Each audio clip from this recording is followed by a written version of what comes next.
Chancellor. Thank you for the invitation. I'm very honored to be here and to talk before you and to discuss with the distinguished diplomat and political scientist beside me and with Professor Amir Haji Yousefi.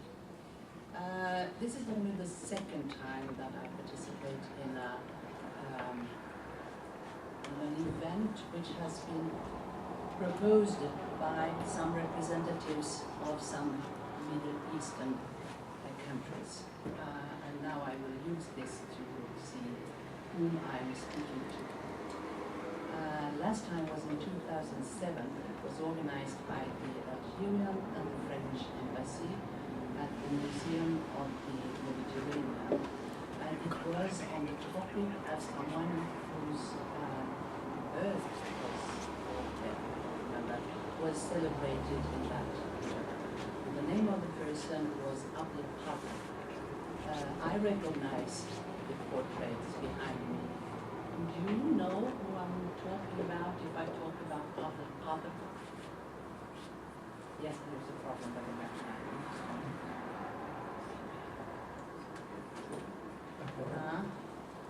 You didn't hear me at all? I was just talking.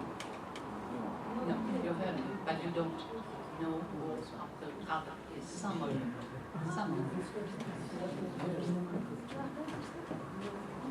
you don't know. I think that my dear friend, Madame Colette, knows exactly who I'm talking about when I'm talking about Abdel Qadr. Because for any North African or Maghrebian anyone, maybe Tunisian or Algerian, you will know exactly who that was. He was leading the resistance towards French invasion and occupation in the 1830s and onwards. And what is extremely interesting with him is that after having created an Islamic state, Dawla, which modern state, modern administration, modern army, but of course Islamic, in Algeria, he was defeated. He left Algeria and he went to Damascus, where he lived for a long time. He was a poet, he was a mystic. He protected the Christians when in 1860 there were some unrest in Damascus and some Christians were persecuted by others. So he's a great figure from many points of view. As a Muslim, as a political leader, as a warrior, etc.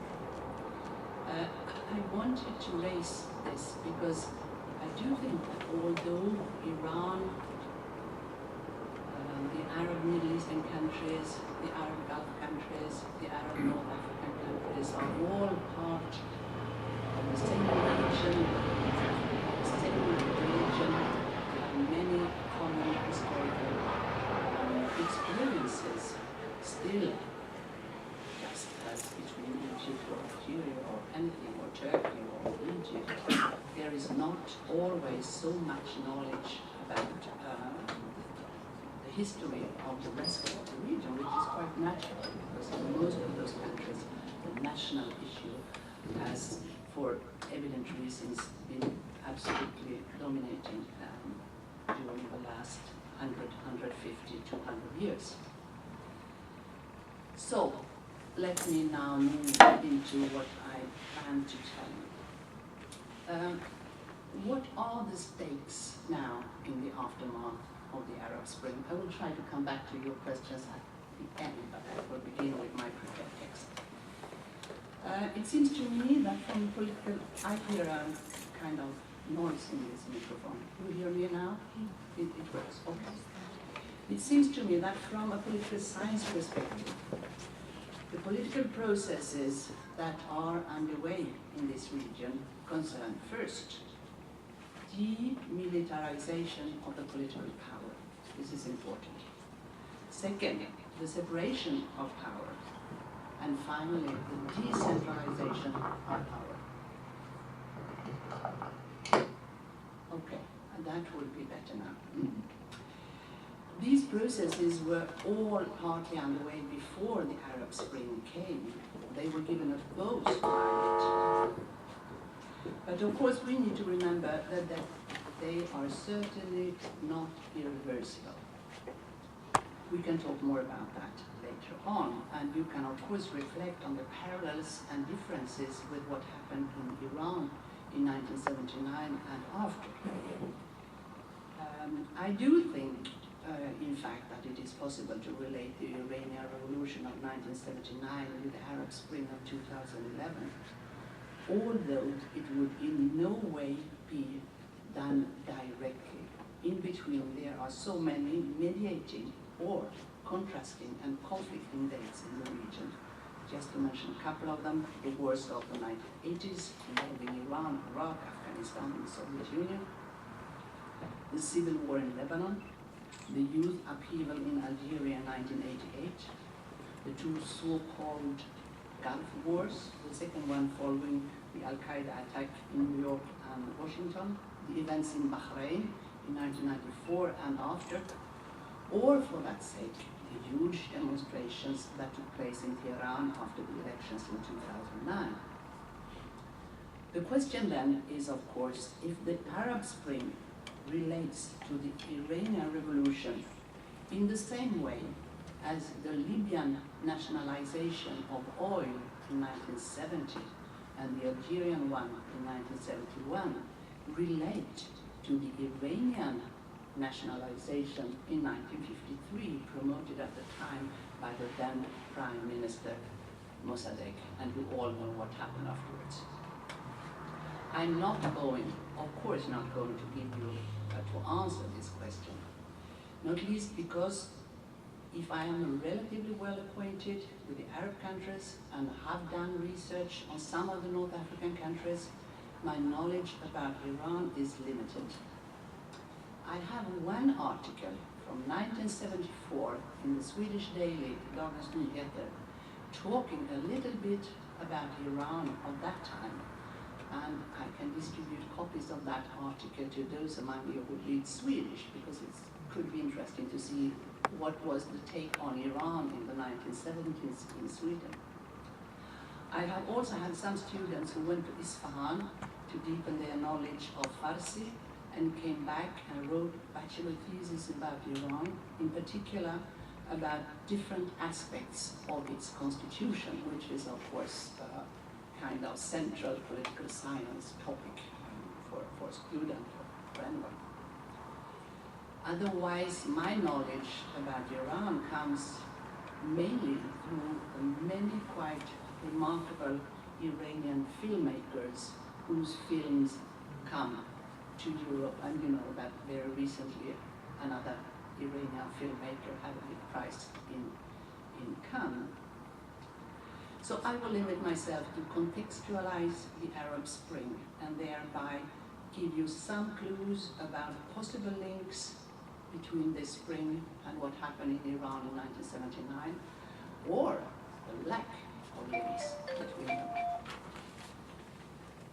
Contextualize, to put a context, to see what are the processes in society, political processes, social processes, economic processes that are important to grasp if we want to understand what these social movements and regime change are about.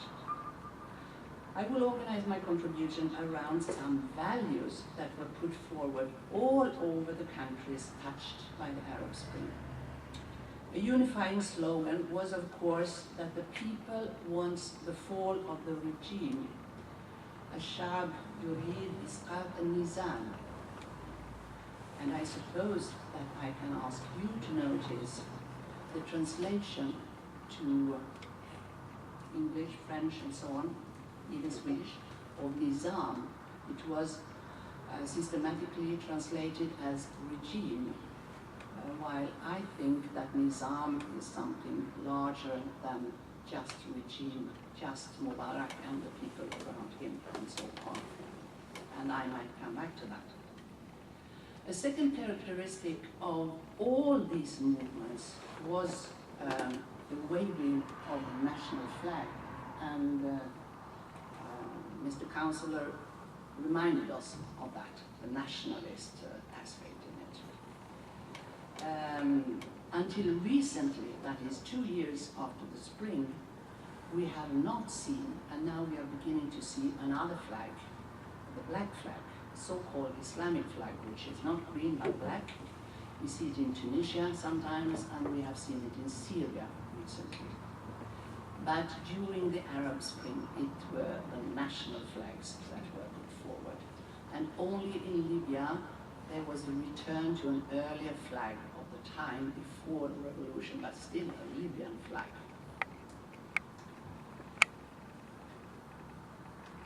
In this contribution, I will try to organize it around 3 main values that were also shouted by the demonstrators or put on banners, posters, and very often put forward together during this amazing and really heartening winter and spring of 2011. These 3 values, and you all know the words because you have them in Farsi also, I imagine. The first one is karama, dignity. The second one is adl, justice. And last, of course, but not least, hurriya, freedom. But before I develop my contextualization around those 3 different values, let me just shortly remind you about what we call the Arab Spring and when it took place. I think it's possible to begin already in 2010. Some do it in October 2010. This is, for example, claimed by the Sahrawis, you know, the people in Western Sahara who considered their land occupied by Morocco. They occupied, put up tents, and stayed for over a month, 24 hours a day, in an open square in the main city in this Moroccan-controlled Western Sahara, which is called Ayoun. They were demanding to have the referendum of autodetermination that they had been promised long ago. This was, of course, part of what we generally consider as a fight for national independence, and here I come back again to this way of looking upon the Arab Spring. But in my opinion, it gives no direct link to what was to follow in December in Tunisia and later on in many other countries. But of course, it could have inspired the forms taken by the movement also at other places. We witnessed the Tahrir Square in Cairo with those tents, the people who said, we'll stay here, we put up our tents, and we stay here until there is a change. And this is a little bit like the Sahrawis some month earlier did in Ayoun. But you know, of course, that it started very differently in Tunisia. There it started in a small provincial town, and it was set off by the reaction of a very large family, in this case, we should perhaps call it a clan or a tribe, reacting to the suicide of one of their sons and how he had been treated by the police when he was trying to sell his potatoes or whatever he sold in the street. And in fact, in Tunisia, only after several weeks of spreading to many provincial towns did the movement come to the capital, and as you know, quite rapidly led to the demise and departure of the President Zinedine Ben Ali in January 2011. In the fall, a constituent assembly was elected and supposed to present a constitution within 1 year. And the final draft, this is a little bit delayed, you might say, is just now moving between political parties, civil society organizations, and the Constituent Assembly. And we are hoping that there will be real general elections in Tunisia in the fall. In Egypt, you know that it all started on the public holiday called the Day of the Police on January 2011. This is a kind of celebration of the police, and the occasion was taken by demonstrators. followed a couple of weeks later by the removal of the president and the overtaking of power by the military commandant in Egypt. Also here there was election of a constituent assembly, and in summer 2012 presidential elections, won, as you know, by Mohammed Morsi from the Muslim Brotherhood organization. While Tunisia and Egypt started their spring in winter, the movement spread to so many other countries. Syria, end of March, also finally joining with the large demonstrations, first following the killing of youngsters in the town of Deraa, and then, just like in Tunisia, spreading to many provincial towns, while the capital remained calm for quite long. Perhaps Libya should be mentioned, when in February, after repressed demonstrations in the capital, the then leader of the country, the Colonel Gaddafi, sent the aviation against uprisings in the east and elsewhere, which in turn led to the mainly Franco-British involvement. By the way, also Sweden had its part in this military action to create a no-fly zone over Libya. I stop here without going into all the evolutions on the Arab Peninsula, Bahrain, Yemen, etc. And I move over to my contextualization. So, what are the social, political, and economic factors that can be seen behind the putting forward of the concept of Karama? Let me bring you back to Algiers in 1988, which the events took place in the fall, but in a way, some people say that Algeria already had its Arab Spring, although it was in the fall 1988. When the youngsters there went down from El Harrach to the city center, El Harrach is a suburb, and attacked official buildings and official symbols. 500 were supposedly shot by police and military. They were protesting against what they called the Hogra. Hogra is the contempt. I don't know if you have that in Farsi, also that word. They thought that they were treated with contempt, scorn, anytime they had anything to do with any authorities or the police, and more largely in society. To me, the concepts of Hogra and Karamia are the two sides of the same coin. The North African states were, after independence in Algeria and Tunisia, and after revolution in Egypt and Libya, strong developmentalist states. Hence, the Algerian president of the time, you might have heard about him, although you didn't hear about Abdelhamid, Houari Boumediene, who was president in the 1960s and 70s. So he could say, for example, when presenting all the reforms and revolutions that were taking place in Algeria, he could say, we, and I don't know if he meant we, the Algerians, or if he meant we, the power, we are going to chasser l'esprit du gourbi. And now I'm not sure about how to translate gourbi into English, a hat, perhaps. What is a very bad house, and you know, kind of, isn't that a hut? It's Arabic, it's not French, it's gourbi. It's like a shanty town, but in the countryside. Ett skjul. How do you say that in English? Ett skjul. Hur säger du på svenska? Skjul, S-K-J-U-L. Ja. How does one know it in any H-U-T. S-K-J-U-L. H-U-T, hot, English. Yes. Yeah. That was what I thought. Thank you. Aha. So, what Boumediene said is that we are going to chase the spirit of the hut, or the attitude of the hut. So transform the Algerians who had been under colonialism and living in bad conditions and having a kind of traditional or superstitious, not forward-looking, not modern-minded, transform them by chasing this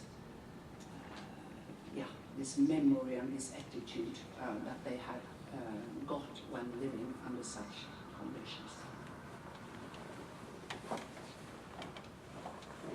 But what had not been expected at the time, just like it was reminded us yesterday, some of us were at a seminar on Iran, it was reminded us the fast urbanization in Algeria as in all the other countries. And this meant that the people from the burbis, from the huts, they now came to the cities with an ensuing housing crisis, shanty towns, etc. To this add hasty urbanization, you also need to add the demographic development. And here I think we have really a link to the Iranian situation, at least in 2009. The demographic development is very particular in North Africa and the Middle East because the transition was long. The people started to survive in the 1950s. Medical care came in the 1950s to almost everyone. But people continued to have large families. And this meant that in a country like Sweden, for example, or France, or any country, if you look at the grown-up population, you would have perhaps 15–20% of the grown-ups are between 20 and 30. In many Arab, Middle Eastern countries, Turkey, Iran, Egypt, you will have among the grown-ups, perhaps 35–40% of the grown-ups are between 20 and 30. This will pass away because nowadays people don't have that big families anymore. So it will pass away in a decade or two. We will have the same kind of distribution as in Europe or elsewhere. But it means that just now you have an enormous part of the grown-ups who are young grown-ups. To this urbanization, the great generational changes, we should also add the successful schooling and putting in place of education system. When those countries had their states were built in the 1960s, 70s, it was a competence to be literate. And if you had a university degree, you would have a position at the ministry any time. But now, as schooling had been expanded largely, so many people came and were literate and had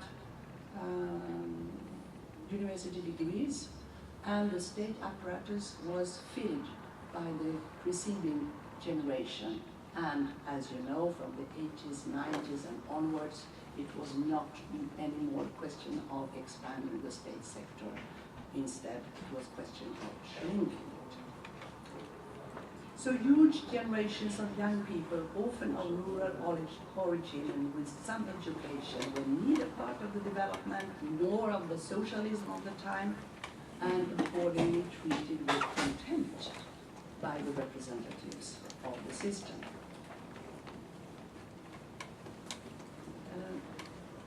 And of course, these were in countries, I think it goes for most of the North African countries, Iran, Turkey, Egypt are the big countries where you have nowadays 70 million people. That's enough to have a functioning market for people for consumption goods. The other countries have been, although they are not perhaps anymore, because Algeria is 35–40 million people, but they were too small to have their own functioning consumption, production of consumption goods. So there were very few things to buy. We were queuing, just like we were queuing to get an exit permit when we wanted to leave or to get any paper from authorities and so on. I don't have to go into how people were happy with retail things. They had rights, there were social rights, economic rights, but of course there were great flaws in everything that had to do with this karam. I could remind you about what happened in Iraq, I could remind you about what happened in Alexandria in 2010, the Khalid Saleh case, which was very important at the beginning